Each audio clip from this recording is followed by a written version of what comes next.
Hai, selamat datang di Rabial Kanada Channel. Kali ini kita akan membahas konsep dasar perencanaan pendidikan.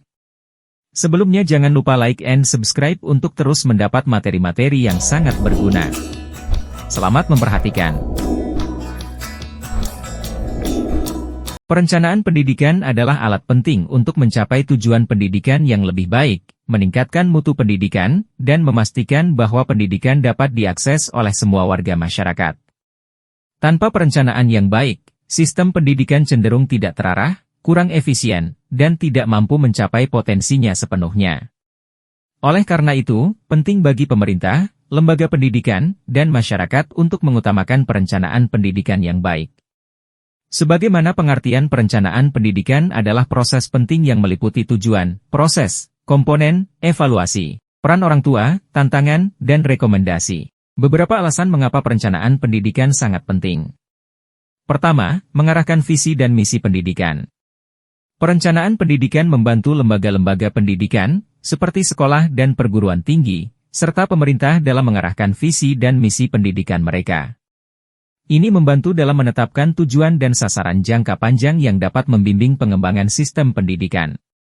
Kedua, pengoptimalan sumber daya. Dengan perencanaan yang baik, sumber daya yang tersedia, seperti anggaran, tenaga pengajar, dan fasilitas, dapat dioptimalkan. Ini membantu dalam menghindari pemborosan sumber daya dan memastikan bahwa mereka digunakan secara efisien untuk mendukung proses pendidikan. Ketiga, peningkatan kualitas pendidikan.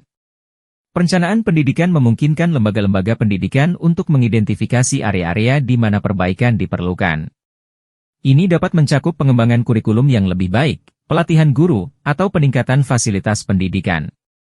Hasilnya adalah peningkatan kualitas pendidikan yang dapat memberikan manfaat jangka panjang bagi peserta didik. Keempat, kesetaraan pendidikan. Perencanaan pendidikan dapat membantu dalam memastikan kesetaraan akses pendidikan bagi semua kelompok masyarakat. Ini termasuk perencanaan untuk menyediakan pendidikan bagi kelompok yang kurang beruntung atau terpinggirkan sehingga tidak ada diskriminasi dalam akses pendidikan. Kelima, pengukuran dan evaluasi. Dalam perencanaan pendidikan, ditetapkan indikator kinerja dan metrik yang dapat digunakan untuk mengukur pencapaian tujuan pendidikan. Ini memungkinkan lembaga pendidikan untuk melakukan evaluasi berkala dan menyesuaikan rencana mereka sesuai kebutuhan. Keenam, menyediakan arah dan kontinuitas. Perencanaan pendidikan memberikan arah jangka panjang bagi sistem pendidikan. Ini memungkinkan lembaga-lembaga pendidikan untuk mengikuti rencana jangka panjang mereka dan mencapai tujuan-tujuan yang telah ditetapkan, bahkan ketika terjadi perubahan kepemimpinan atau kebijakan. Ketujuh, mendukung inovasi.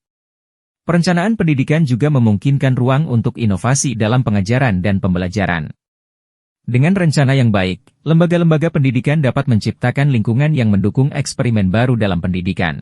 Secara sederhana tujuan perencanaan pendidikan adalah untuk menciptakan lingkungan belajar yang optimal, merumuskan strategi pembelajaran yang efektif, dan memastikan pencapaian hasil pembelajaran yang memuaskan. Dalam proses perencanaan pendidikan ada 3 tahapan. Pertama, analisis kebutuhan. Melakukan penilaian awal untuk mengidentifikasi kebutuhan pendidikan. Kedua, pengembangan rencana. Mengembangkan rencana yang mencakup tujuan, materi, metode, dan penilaian. Ketiga, implementasi. Menjalankan rencana pendidikan dengan melibatkan siswa dan pengajar secara aktif. Ada beberapa komponen yang perlu diperhatikan dalam perencanaan pendidikan. Komponen-komponen dalam perencanaan pendidikan sebagai berikut. Pertama, tujuan pendidikan. Menetapkan tujuan yang jelas dan terukur untuk mencapai hasil yang diinginkan. Kedua, kurikulum. Merancang dan mengembangkan kurikulum yang relevan dan sesuai dengan kebutuhan siswa. Ketiga, metode pembelajaran. Memilih metode efektif untuk mentransfer pengetahuan dan keterampilan kepada untuk memastikan pendidikan berjalan efektif dan efisien, serta memberikan wawasan yang berharga untuk perbaikan dan pengembangan di masa depan diperlukan evaluasi. Evaluasi hasil perencanaan pendidikan bertujuan untuk memastikan efektivitas proses pembelajaran dan mengidentifikasi area yang perlu ditingkatkan serta merumuskan perbaikan dalam perencanaan ke depannya. Berikut adalah langkah-langkah umum dalam evaluasi hasil perencanaan pendidikan. 1. Penetapan tujuan dan kriteria evaluasi. 2. Pengumpulan data. 3. Analisis data. 4. Evaluasi efektivitas. 5. Evaluasi efisiensi. 6. Penilaian proses. 7. Dapatkan masukan stakeholder. 8. Identifikasi perbaikan.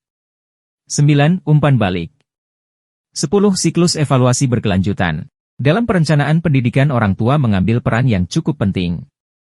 Ada 3 peran orang tua dalam perencanaan pendidikan, yakni: pertama, sebagai pendukung. Orang tua dapat memberikan dukungan emosional dan motivasi kepada anak-anak dalam proses belajar. Kedua, sebagai kolaborator. Orang tua dapat bekerja sama dengan sekolah untuk mendukung pembelajaran yang optimal. Ketiga, sebagai pemantau.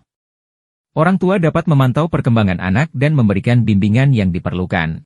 Dalam perencanaan pendidikan terdapat tantangan-tantangan yang menjadikan perencanaan pendidikan terhambat atau tidak berjalan secara optimal. Ada 3 tantangan dalam perencanaan pendidikan, yakni: pertama, teknologi. Perkembangan teknologi memerlukan penyesuaian dalam merancang strategi pembelajaran. Kedua, keuangan. Keterbatasan dana dapat membatasi akses dan kualitas pendidikan. Ketiga, keanekaragaman. Tantangan dalam memenuhi kebutuhan belajar siswa dengan latar belakang dan gaya belajar yang beragam. Dari pembahasan kita kali ini, dapat kita simpulkan bahwa perencanaan pendidikan yang efektif membutuhkan kolaborasi antara pihak sekolah, orang tua, dan siswa. Rekomendasi yang dapat kita sampaikan adalah perlu peningkatan kualitas kurikulum, penanganan tantangan finansial, dan penerapan inovasi teknologi dalam pembelajaran. Demikianlah pembahasan kita kali ini, sampai berjumpa lagi di pembahasan yang lainnya.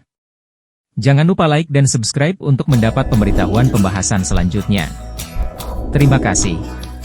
Semoga bermanfaat.